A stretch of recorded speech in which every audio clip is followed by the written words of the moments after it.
Audio Jungle.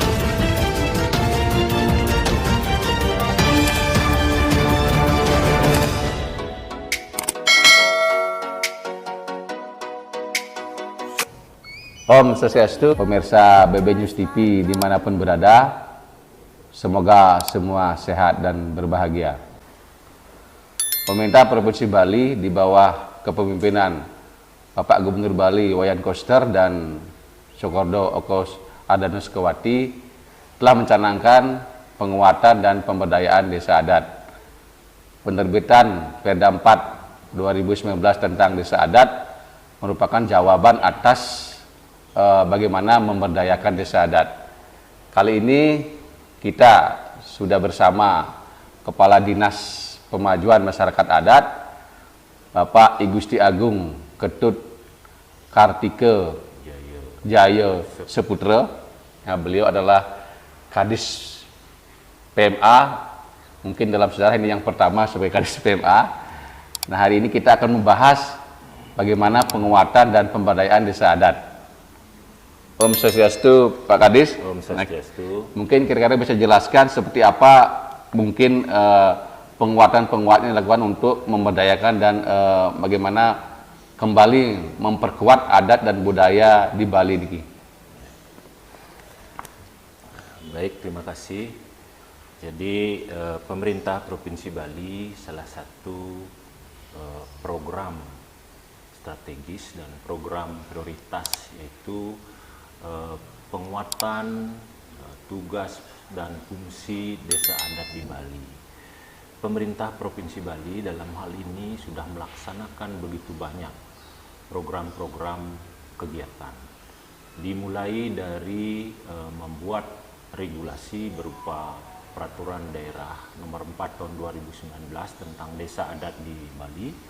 Kemudian juga Peraturan Gubernur Bali Nomor 34 Tahun 2019 tentang pengelolaan keuangan desa adat, dan juga Peraturan Gubernur Bali Nomor 4 Tahun 2020 tentang peraturan pelaksanaan dari Perda 4 Tahun 2019 tentang desa adat di Bali. Jadi itu regulasi yang dibuat. Kemudian pemerintah Provinsi Bali juga membentuk Dinas Pemajuan Masyarakat Adat Provinsi Bali. Ini adalah dinas khusus yang dibentuk dalam rangkaian penataan fundamental penguatan desa adat di Bali. Dinas Pemajuan Masyarakat Adat Provinsi Bali yang dibentuk berdasarkan Perda 10 tahun 2016 yang dirubah dengan Perda 7 tahun 2019. Kemudian ada Peraturan Gubernur Nomor 58 tahun 2019 tentang uraian tugas dan fungsi dari Dinas Pemajuan Masyarakat Adat Provinsi Bali. Jadi dinas ini mempunyai tugas adalah membantu gubernur dalam penguatan tugas dan fungsi desa adat di Bali. Nah, kemudian selanjutnya Bapak Gubernur Bali juga memberikan dana kepada desa adat kita.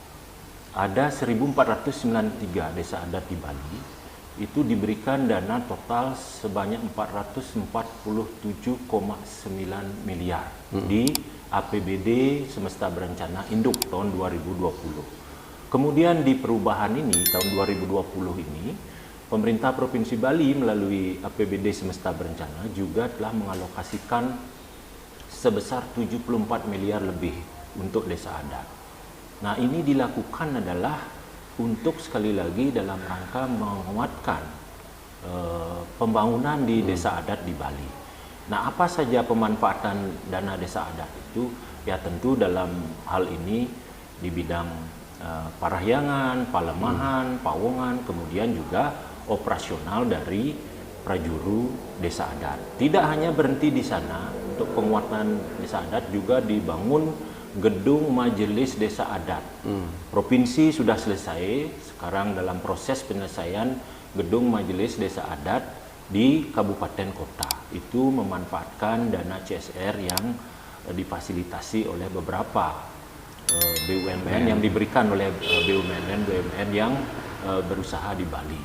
Nah, itu sudah dilakukan oleh Bapak Gubernur Bali begitu banyak sehingga dengan demikian kami selaku Dinas Pemajuan Masyarakat Adat tentu akan segera melaksanakan program-program yang menjadi tugas pokok dan fungsi dari Dinas Pemajuan Masyarakat Adat ini. Nah, kira-kira kalau melihat fungsi yang begitu besar daripada pemajuan masyarakat adat ini, kira-kira program apa yang mungkin dalam tahap awal yang akan dilakukan untuk penguatan desa adat ini, Pak Kadis? Ya. Pertama, di tahun ini, tahun 2020 ini sebenarnya ada 4 program prioritas. Tetapi didahului kami juga sedang membangun database ini, database desa adat.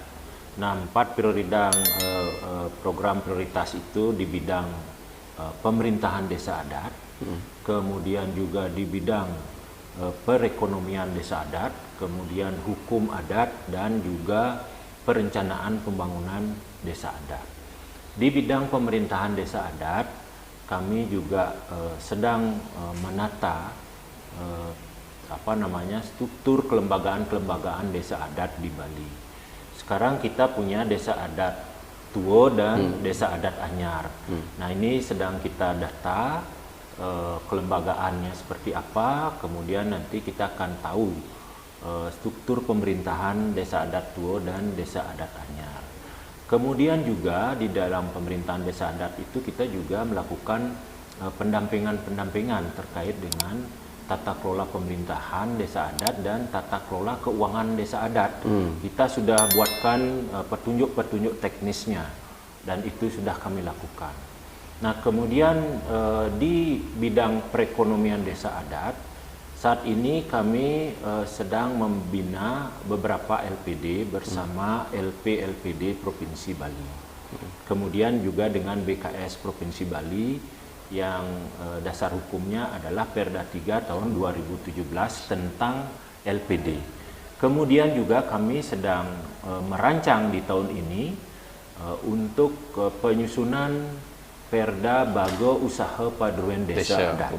Nah, ini Bupda. Ini adalah suatu yang baru yang memang perintah dari Perda 4 tahun 2019. Nanti ke depan desa adat kita di samping mempunyai LPD sebagai lembaga keuangan juga nanti mempunyai usaha-usaha sektorial. Jadi dengan Perda 4 tahun 2019 berikut Pergub 4 tahun 2020, sebenarnya desa adat saat ini adalah peluang yang sangat besar untuk merancang atau membangun atau membuka usaha-usaha sektorial. Nah, kalau ini nanti terjadi, Titiang berkeyakinan desa adat kita akan semakin kuat di bidang ekonomi. Dan di beberapa desa adat di Bali sudah membentuk sektor-sektor real seperti desa adat Kutuh, Kedonganan, desa adat Benua, desa adat Sanur. Ini sudah banyak desa adat kita. Tinggal sekarang kami bersama Majelis Desa Adat sudah mulai melakukan pendampingan sambil menunggu nanti di tahun 2021 Astungkara Perda Bupda ini selesai.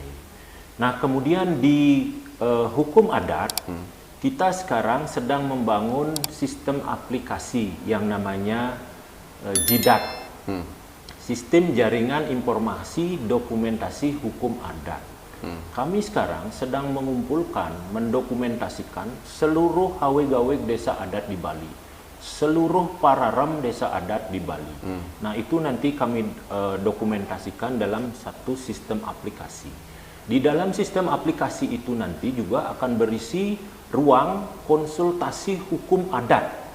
Kami sudah membentuk tim bersama Nayake yang ada di MDA untuk nanti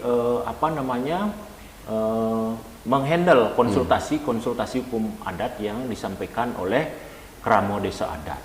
Tidak hanya itu saja, di dalam JIDAT itu nanti juga akan kami tampilkan produk-produk hukum adat berupa hasil-hasil samuan, sabo-sabo Majelis Desa Adat, kemudian juga buku hukum-hukum adat. Nah, sehingga dengan demikian, dengan adanya sistem aplikasi yang akan kami bangun ini, kita harapkan hukum adat di Bali itu akan hidup dan berkembang. Sehingga betul-betul Kramo Desa Adat di Bali itu menjadi suatu kebanggaan bahwa Bali dengan desa adatnya yang otonom punya hukum adat bisa dilaksanakan. dibuat oleh masyarakat Bali sendiri, krama desa adat, kemudian diimplementasikan oleh masyarakat itu sendiri. Nah itu di bidang hukum. Tentu banyak lagi kita juga ada Pergub 26 tahun 2020 tentang Sipandu Beradat, Sistem Pengamanan Lingkungan Terpadu Berbasis Desa Adat. Nah ini juga sangat penting kami akan sosialisasikan, sehingga inilah mengamankan nanti sistem Bali akan punya sistem pengamanan berbasis desa adat dengan Pergub ini. Nah ini sudah sedang kami sosialisasikan di masyarakat, itulah di bidang-bidang hukum nanti. Nah kemudian di perencanaan pembangunan, kami sudah membuat pedoman perencanaan pembangunan desa adat 5 tahun dan 1 tahun. Perda 4 tahun 2019 memerintahkan kepada seluruh desa adat di Bali agar menyusun perencanaan pembangunan desa adat. Selama ini desa adat kita barangkali sudah ada perencanaan-perencanaan, tetapi tidak terdokumentasi dengan baik, tidak berbentuk dokumen. Nah sekarang kita sudah buatkan pedomannya, mudah-mudahan desa adat kita sedang mulai menyusun perencanaan pembangunan. Kalau data sudah 500 lebih yang sudah mengumpulkan perencanaan pembangunan desa adat itu. Mudah-mudahan dengan kebiasaan-kebiasaan desa adat menyusun perencanaan pembangunan desa adat ini, desa adat semakin kuat, semakin bisa merancang apa yang harus dibangun di desa adatnya tahun pertama, tahun kedua, tahun ketiga, sampai tahun kelima. Kemudian setelah bisa merancang perencanaan pembangunan, kemudian anggarannya cukup apa enggak, uangnya cukup apa enggak. Nah sehingga desa adat sudah biasa nanti yang akan datang itu sudah bisa menyusun perencanaan dan penganggarannya. Pak, potong sedikit Pak Adis. Terkait dengan hal itu kan ini banyak sekali program yang sangat bagus dan kelihatannya ini sudah masuk ke digitalisasi lah, sistem informasi yang sudah dimampatkan. Nah kira-kira kita melihat kondisi masing-masing desa adat kan berbeda, kemampuan intelektualitas daripada perjuru mungkin juga berbeda. Nah bagaimana pendekatan yang dilakukan oleh Kadis dari PMA ini untuk supaya semua bisa merangkum ini gitu. Ya, terima kasih. Jadi betul bahwa salah satu kendala yang kita hadapi adalah masih lemahnya sumber daya manusia prajuru desa adat kita di Bali. Itu satu hal yang memang kita akan garap. Pertama, kami bersama Majelis Desa Adat Provinsi Bali sudah melakukan pertemuan-pertemuan konsultasi dan koordinasi. Di tahun 2021 kita akan lakukan BIMTEK untuk peningkatan kapasitas keprajuruan desa adat. Ini berkelanjutan. Tentu karena 1493 tentu kami akan bagi secara berkelompok seperti itu. Kita kuatkan mulai dari bendesanya, kemudian penyarikannya, kemudian juga petengannya, kemudian juga kerto desa. Kerto desa ini penting kita kuatkan karena ini untuk menghadapi persoalan-persoalan, wicara-wicara yang muncul di desa-desa adat. Nah ini yang kita akan tahun 2021 ini kita akan garap bersama-sama dengan Majelis Desa Adat. Sehingga dengan demikian, dengan adanya BIMTEK ataupun diklat penguatan kapasitas ini, kita harapkan prajurunya kuat sehingga pemerintahannya juga semakin kuat ke depan. Itu. Tapi terkait dengan yang lain Pak Adis, artinya kan kalau kita bicara masalah pengembangan desa adat yang sekarang kan mungkin ada pertanyaan di masyarakat ketika ada perda, ada dinas, kalau ada majelis. Nah kira-kira posisi desa adat ini di mana ini? Apakah dia masih otonom, Pak? Bagaimana? Ini kan banyak pertanyaan seperti itu, Pak Kadis. Iya. Kalau kita lihat otonomi atau unsur-unsur pokok desa adat, itu kita bisa melihat bahwa ada pemerintahan, kemudian ada wilayah, ada krama, ada harta kekayaan, ada hukum adatnya. Tentu ini adalah ciri-ciri bahwa desa adat kita itu adalah otonom. Otonom mengurus rumah tangganya sendiri. Nah, kemudian lantas ada Majelis Desa Adat. Bagaimana ini? Majelis Desa Adat ini adalah pasikian dari desa-desa adat seluruh Bali.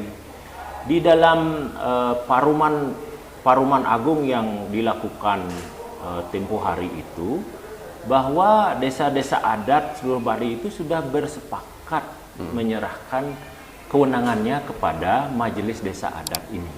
Nah, inilah Majelis Desa Adat ini adalah pasikiannya. Jadi antara desa adat, Majelis Desa Adat ini adalah hubungan yang sangat harmonis. Sangat harmonis. Apakah ini atasannya? Tidak. Ini pasikian sekali lagi. Kemudian bagaimana dengan Dinas PMA? Dinas PMA berdasarkan Perda 4 tahun 2019 dengan majelis, ini adalah mitra kerja pemerintah. Kami pemerintah, kemudian Majelis Desa Adat selaku pasikian Desa Adat Seluruh Bali, ini adalah mitra kerja. Nah, sehingga di dalam pelaksanaan kegiatannya kami selalu bermitra kerja. Apapun program-program yang kami buat, kegiatan yang kami laksanakan, itu adalah sudah hasil dari kesepakatan bersama antara Dinas PMA dengan Majelis Desa Adat Provinsi Bali. Itulah hubungannya Desa Adat, Majelis Desa Adat dengan kami, Dinas PMA. Terkait yang lain Pak Kadis, ini kan pertanyaan di bawah sekarang kan, apakah program misalnya pemberian dana hibah atau itu yang sekarang 300 juta, banyak desa adat yang bertanya apakah mungkin tahun depan masih bisa dilanjutkan atau bahkan mungkin dinaikkan jumlahnya, kira-kira. Ya, makasih. Jadi mulai tahun 2020 ini pemerintah Provinsi Bali telah memberikan dana desa adat yang berasal dari alokasi APBD semesta berencana 447,9 miliar di induk. Itu masing-masing desa adat mendapatkan 300 juta. Nah, ini dirancang di awal itu adalah untuk perencanaan pembangunan di desa adat yang meliputi Parahyangan, Pelemahan, Pawongan. Tetapi karena kita menghadapi pandemi Gering Agung COVID-19 ini, kemudian anggarannya dialihkan untuk penanganan COVID-19. Kemudian di perubahan, pemerintah Provinsi Bali juga memberikan tambahan dana alokasi APBD semesta berencana sebesar 74 miliar lebih itu. Itu juga untuk mensupport kegiatan desa adat, utamanya di Satgas Gotong Royong yang sudah bekerja keras ini untuk penanganan dan pencegahan COVID-19. Nah, itu sudah dilakukan karena ini kewajiban dan ini juga adalah perintah Perda 4 tahun 2019. Nah, artinya gini Pak Kadis, dengan kondisi ekonomi yang sekarang, artinya kemungkinan tahun depan kan kemampuan pemerintah juga akan menurun karena mungkin dari pendapatan asli daerah yang turun, juga mungkin dari dana pusat juga kemungkinan bisa turun karena kondisi ekonomi yang turun begini. Nah, kira-kira tahun depan ini apakah tetap akan jumlahnya seperti itu? Apakah kemungkinan ada naik lagi Pak Kadis? Ya, tahun depan itu tahun 2021 desa adat kita tetap diberikan dana 300 juta masing-masing desa adat, dan itu sudah ada alokasinya untuk tahun depan. Nah, sehingga nanti kemungkinannya akan bertambah, tentu pemerintah akan melihat kondisi keuangan daerah, kondisi kemampuan fiskal daerah. Tentu dalam hal ini kami tidak bisa berandai-andai. Kita lihat nanti ke depannya itu. Mudah-mudahan pandemi COVID ini selesai, kemudian ekonomi kita pulih, perekonomian kita sudah mulai bergerak, PAD kembali didapatkan kembali, kemudian meningkat, ada turun datang. Nah, sehingga inilah yang sangat dimungkinkan nanti ketika sudah normal kembali, tentu keuangan kita juga akan normal. Nah, pada saat itulah nanti kita akan bicara lagi.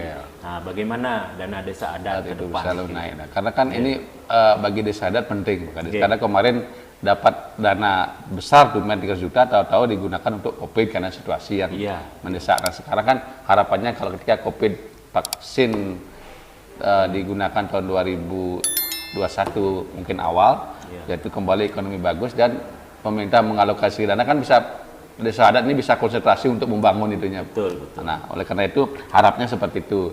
Yang kedua mungkin sekarang terkait wacana sekarang yang mungkin di masyarakat yang menjadi perdebatan seru, bagaimana kita mengajarkan adat dan budaya Bali, dan itu salah satu poin penting dalam Perda 4 2019 itu Pak Kadis. Kira-kira seperti apa Pak Kadis? Ya. Jadi dalam Perda 4 tahun 2019 itu tugas desa adat itu adalah mewujudkan kesukertan desa adat. Ketertiban, ketentraman, kebahagiaannya secara skala-skala. Nah, tugas-tugas itu sudah dijabarkan. Tugas di bidang adat, tradisi, seni, budaya, kemudian pengamanan wewidangan, kemudian juga kewenangan berskala lokal. Nah, ini tentu menjadi frame desa adat untuk melakukan penguatan desa adat tadi. Bahwa desa adat ini adalah benteng satu-satunya, benteng Bali untuk mempertahankan adat, tradisi, seni, dan budaya. Sekarang kalau kita bertanya, di mana budaya itu tumbuh, adat, tradisi, seni itu tumbuh? Pasti di desa adat. Oleh karenanya, desa adat ini memang harus diproteksi betul oleh kita semua. Kramo desa adat, pemerintah, juga pemerintah pusat, pemerintah provinsi, dan semua komponen. Kita harus tahu, di Bali ini paling unik di seluruh Indonesia. Ada 2 desa, desa dan desa adat. Nah, ini di Bali ini luar biasa. Ini sinergitas 2 desa ini adalah merupakan kekuatan yang sangat strategis untuk membangun atau mempertahankan adat, tradisi, seni, dan budaya Bali ini. Kita di dalam Perda 4 maupun program-program yang sudah dirancang di desa adat, itu memang kita arahkan untuk penguatan adat, tradisi, seni, dan budaya. Di desa adat itu banyak seko seni, seko tari, dan seko banyak, kerawitan dan lain sebagainya. Nah, ini tentu juga menjadi satu aset, kebanggaan. Inilah yang menjadi salah satu identitas budaya lokal yang mewarnai identitas budaya nasional. Nah, ini harus kita pertahankan. Makanya ada program Bulan Bahasa Bali. Nah, kita sekarang berbahasa Bali sudah sangat kesulitan. Nah, kita mulai hidupkan. Kemudian di desa adat nanti kita akan buat peseraman formal dan non formal. Kita sudah mulai juga dorong desa adat, kita arahkan untuk membentuk peseraman non formal dulu. Ini penting, ini untuk peningkatan sumber daya manusia Kramo Bali. Supaya betul-betul Kramo Bali itu tahu jati dirinya. Orang Bali itu begini loh filosofinya dulu. Jadi inilah yang harus kita terus tanamkan di desa adat niki. Nah, itulah yang sesungguhnya sudah dilakukan ini, sudah dalam proses untuk membentuk peseraman-peseraman ini. Yang kira kalau ini nanti bisa semua terbentuk, Titiang yakin ada tradisi seni budaya itu. Kita lihat anak-anak kita sekarang di peseraman itu sudah ngulat klatkat, sudah ngulat kise, ngulat klangsah, kemudian membuat banten suci, banten pengambaian. Ini sangat luar biasa. Tidak hanya itu saja, sudah mulai berbusana adat Bali, bagaimana berbusana adat Bali yang benar. Ini sudah mulai dilakukan, dilombakan bahkan nanti di desa adat gitu. Nah, inilah program-program strategis inilah yang nanti kita yakini bahwa Bali akan tetap kuat dengan adat, tradisi, seni, budaya, dan kearifan lokalnya. Tuh aja terkait dengan Niki sedikit kan terkait dengan terjadinya kasus-kasus di desa adat belakangan ini kan sejumlah kasus terjadi di desa adat. Kira-kira mungkin tahun depan juga akan terjadi, mudah-mudahan tidak terjadi lah. Nah, kira-kira bagaimana posisi dinas ini untuk memfasilitasi hal itu Pak Kades? Nanti artinya persoalan-persoalan yang terjadi di desa adat ini siapa yang harus menyelesaikan ini? Ya, wicara-wicara desa adat berdasarkan Perda 4 tahun 2019 itu adalah kewenangannya majelis. Pertama ada di tingkat desa adat, kemudian ada di MDA kecamatan, kabupaten, kota, dan provinsi yang terakhir. Kita tentu berharap wicara-wicara adat yang muncul atau ada di desa adat itu bisa diselesaikan di tingkat desa adat melalui kerta desanya. Nah, kalaupun tidak, itu bisa dinaikkan ke majelis desa adat kecamatan. Kemudian kalau tidak juga selesai sampai kabupaten dan terakhir di majelis desa adat provinsi Bali. Nah, posisi kami tidak punya kewenangan untuk menyelesaikan, tetapi kami akan memfasilitasi memfasilitasi apa yang menjadi keinginan desa adat. Tentu seperti ada kemarin salah satu desa adat datang ke sini menyampaikan permasalahan. Kami terima, kami rekam, kami potret, kami ikuti kronologisnya, dan itu kami sampaikan ke majelis desa adat. Dan kami juga sampaikan kepada desa adat tersebut bahwa kami tidak punya kewenangan. Kalaupun kami tahu, kami tidak berwenang, tidak bisa. Nah, ini adalah sudah standar operasional prosedurnya seperti itu. Titiang berharap semua desa adat di Bali harus memahami ini. Bagaimana mekanisme ini? Kasus yang tadi di adat itu sebaiknya diselesaikan di adat sendiri, tidak dibawa ke ranah hukum formal misalnya Pak. Nah, betul.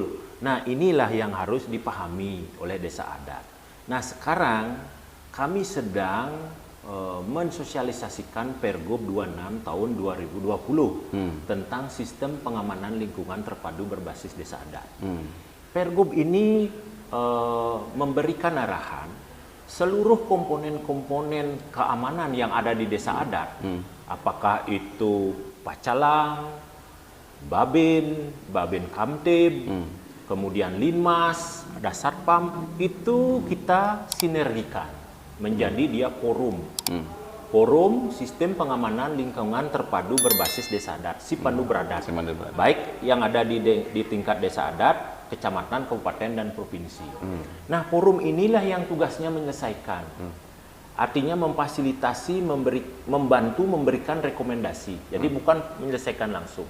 Karena begini, di desa adat kita ada persoalan-persoalan yang penyelesaiannya bias. Apakah ini wicara adat? Apakah ini pidana? Apakah ini pelanggaran perda?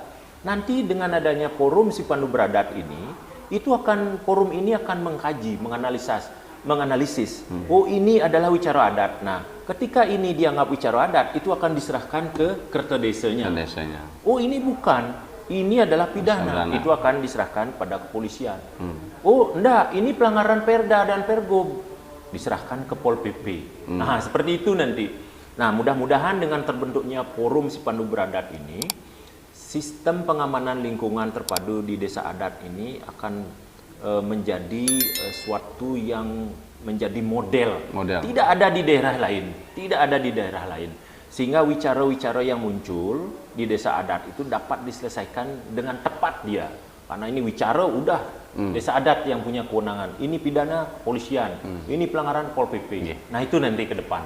Mungkin Pak Kades demikian dulu. Mungkin ada arahan imbauan terakhir kepada desa adat Pak Kades yang bisa disampaikan. Ya, terima kasih. Jadi penglingsir Titiang Sereng Sami, para ban desa adat sejebak Bali, ngiring tincapan mangkin melarapan untuk Perda 4 tahun 2019 tentang desa adat di Bali, niki ngiring sareng-sareng pahami, kemudian implementasikan ring suang-suang desa adat, sehingga ini adalah dasar hukum yang kuat untuk melaksanakan berbagai aktivitas kegiatan di desa adat dengan otonomi yang dimiliki desa adat. Margian puniki ngiring pemerintahan desa adat dua kuatkan, kemudian perekonomian desa adat dua tingkatkan, hukum adatnya direview, dicingakin malih, sani kirang-kirang disempurnakan,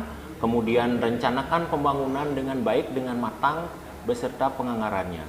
Sehingga dengan demikian, desa adat kita nanti akan mampu berdaulat secara politik, kemudian berdikari secara ekonomi, dan berkepribadian dalam kebudayaan. Sehingga kita akan menuju Bali era baru.